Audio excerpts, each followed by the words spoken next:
नमस्कार.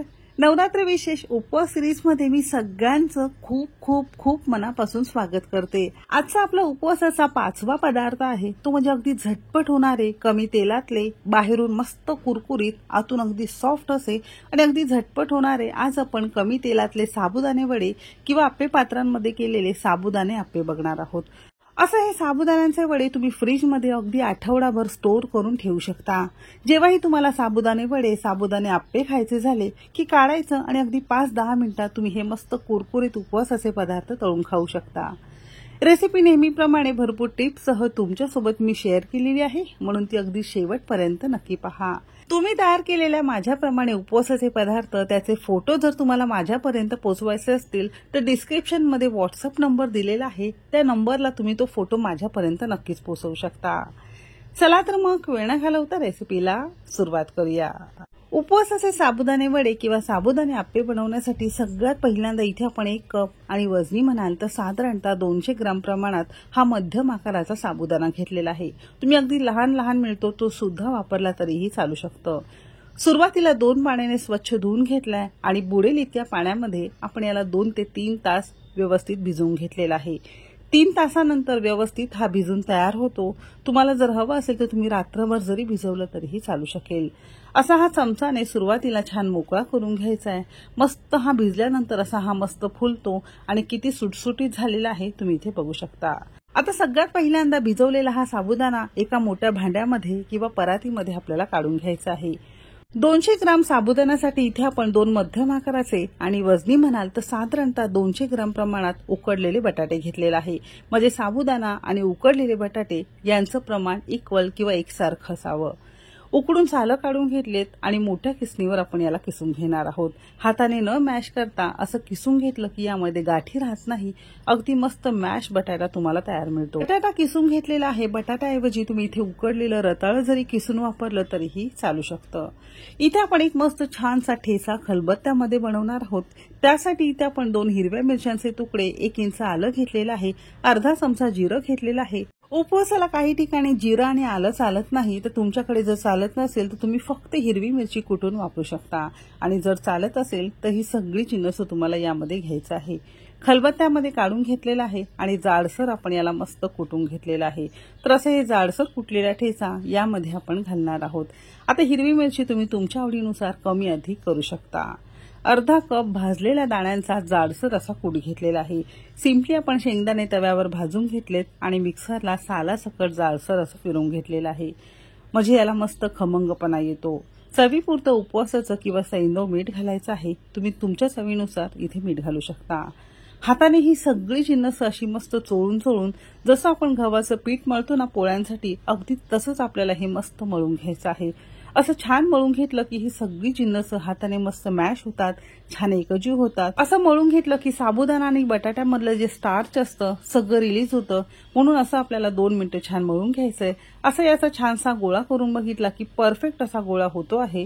जर तुमचा होत नसेल तर थोडंसं इथे पाणी शिंपडून तुम्ही हे करू शकता. आता असं हे पीठ आपलं तयार झालेलं आहे. आता लगेचच साबुदाणे वडे किंवा आप्पे पात्रांमध्ये आप्पे बनवायला सुरुवात करणार आहोत. तुमच्या घरामध्ये जेही आप्पे पात्र असेल त्याचं परफेक्ट असं गोळ्याचं माप घेऊन तुम्हाला छोटे छोटे किंवा मध्यम आकाराचे गोळे करून घ्यायचे. प्रत्येकाच्या आप्पे पात्राची साईज छोटी किंवा मोठी असू शकते, त्यानुसार तुम्हाला याचे गोळे घ्यायचे आहेत. इथे आपण एक मोठ्या लिंबाच्या आकार एवढे गोळे घेतलेले आहेत. माझ्या आप्पे पात्रांच्या साईजनुसार असे आपण गोळे करून घेतलेत. हाताने मस्त दाबून दाबून असे हे गोल गोल गोल गोल फिरवून आपल्याला मस्त असे हे गोळे करून घ्यायचे आहे. याच पिठाचे तुम्ही साबुदाणे वडे तेलामध्ये जरी तळून काढले तरीही चालू शकतील. पण उपवासाला जास्त तेलकट किंवा तुप्पट खाऊन काही जणांना ऍसिडिटी होते, थोडंसं मळमळ होते. मग अशा वेळेस कमी तेलामध्ये हे खाल्लेले पदार्थ अगदीच बेस्ट असतील. तर घेतलेल्या जिन्नसात बरोबर 21 मध्यम आकाराचे असे हे मस्त आप्पे किंवा साबुदाणे वडे आपले तयार झालेले आहेत. तुम्हाला जर तळून खायचं असेल तर याच गोळ्याला फक्त 2 हाताच्या मध्यभागी चपटा करून घ्यायचा आहे आणि हे मस्त खाण्यासाठी तुम्हाला तयार होतील. असे हे गोल गोल करून एखाद्या हवाबंद डब्यामध्ये तुम्हाला घट्ट बांधून ठेवायचं आहे। जिथे बर्फ साठवतो ना, जिथे फ्रीजरमध्ये, तिथे तुम्हाला हा डबा ठेवायचा आहे। एक आठवडाभर अगदी व्यवस्थित राहतो। घरामध्ये जास्त मंडळी असतील, सगळ्यांचेच उपवास असतील, मग अशा वेळेस जरी तुम्ही आदल्या दिवशी अशी तयारी करून ठेवली की दुसऱ्या दिवशी बर्फातून काढायचं, थोडंसं नरम किंवा रूम टेम्परेचरवर करायचं आणि तळून किंवा भाजून तुम्हाला हे खाता येईल। म्हणजे असंही तुम्हाला आठवडाभर स्टोअर सुद्धा करून ठेवता येईल। आपण लगेचच याला मस्त खरपूस असं भाजून खाणार आहोत। त्यासाठी आपे पात्र गरम करून घेतलेलं आहे, चमचाभर तेल घातलेलं आहे। तेल छान आपण असं पसरून घेणार आहोत आणि आपे घालताना मध्य ठिकाणी न घालता असं हे कडेपासून घालायचं आहे।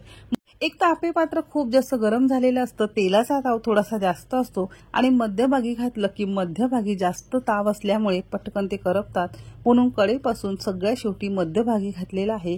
झाकण लावायचे आणि मध्यम आचेवर साधारणतः आपल्याला 5 मिनिटं हे मस्त भाजून घ्यायचं आहे। साधारणतः एक 3 ते 4 मिनिटं मध्यम आचेवर आपण याला एका बाजूने मस्त भाजून घेतलेलं आहे।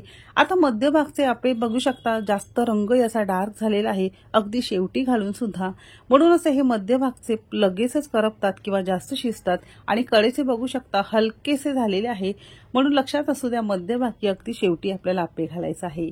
कडेचे असे हे थोडेसे झालेले आहेत, ते सुद्धा आपण मस्त उलथून घेतलेले आहेत आणि दुसरी बाजू सुद्धा झाकण न लावता आणखीन एक 3 ते 4 मिनिटं म्हणजे साधारणतः एक 5-6 मिनिटं दोन्ही बाजूने मध्यम आचेवर आपल्याला मस्त खरपूस असं छान भाजून घ्यायचं आहे। मध्यभागचे आपे पटकन भाजतात, म्हणून कडेचे आपे असे हे मध्यभागी घ्यायचे आणि हे सुद्धा आपे असे हे उलटे सुलटे करून आपल्या दोन्ही बाजूने मस्त खरपूस असं भाजून घ्यायचं आहे। साधारणतः साबुदाणे आपे किंवा साबुदाणे वडे तळून किंवा भाजून साधारणतः एक 5-6 मिनिटं झालेली आहेत। दोन्ही बाजूने हलक्याशा बदामी रंगावर आपण याला मस्त खरपूस असं छान तळून किंवा भाजून घेतलेला आहे। रंगही अगदी मस्त आलेला आहे। तर अगदी सारख्याच पद्धतीने उरलेले सगळे आपण या आपे पात्रांमध्ये आपे घालणार आहोत। थोडंसं तेल उरलेलं आहे, पहिली बॅच सुद्धा काढून, म्हणजे अगदी कमी तेलामध्ये तुम्हाला ही मस्त आपे तयार करता येतील। उरलेले सुद्धा घातलेले आहे आणि असंच आपण याला झाकून असं भाजून घेतलेलं आहे। तर बघितलं अगदी चमचाभर तेलामध्ये हे सगळे 21 आपे आपण काढून घेतलेले आहेत। तर तुम्हाला जास्त तेलकट खायला आवडत नसेल, कमी तेलामध्ये तुपामध्ये तुम्हाला खायचं असेल तर असं हे आप्यांचा प्रकार तुम्ही नक्कीच करून पहा। बाहेरून मस्त कुरकुरीत, आतून अगदी सॉफ्ट झालेला आहे। साबुदाणे वडे नुसतेच खायला छान लागतात किंवा गोड दह्यासोबत पारंपरिक पद्धतीत हे वडे खाल्ले जातात। त्यासाठी घरात तयार केलेलं हे मस्त वाटीभर घट्ट दही घेतलेलं आहे। आवडीप्रमाणे यामध्ये साखर घ्यायची आहे, चालत असेल तर अगदी चिमूटभर तुम्हाला यामध्ये वेलची पूड घ्यायची आहे आणि मस्त याला असं छान फेटून घेणार आहोत। साखर संपूर्ण दह्यामध्ये विरघळली पाहिजे। साखर तुम्हाला चालत नसेल तर याऐवजी 1-2 खडा तुम्ही यामध्ये गुळ जरी वापरला तरीही चालू शकतील। खूप कमी तेलकट, बाहेरून मस्त कुरकुरीत, आतून एकदम सॉफ्ट झालेला आहे। खूप जास्त हा गरम आहे, थोडासा कोमट झाला ना आणखीन हा मस्त छान कुरकुरीत होतो। तर असा हा उपवासाचे साबुदाणे वडे, साबुदाणे आपे तुम्ही एकदा नक्की ट्राय करा। आजची ही रेसिपी तुम्हाला कशी वाटली कमेंट करायला विसरू नका। रेसिपी कोणत्या शहरातून बघताय ते सुद्धा नक्की सांगा।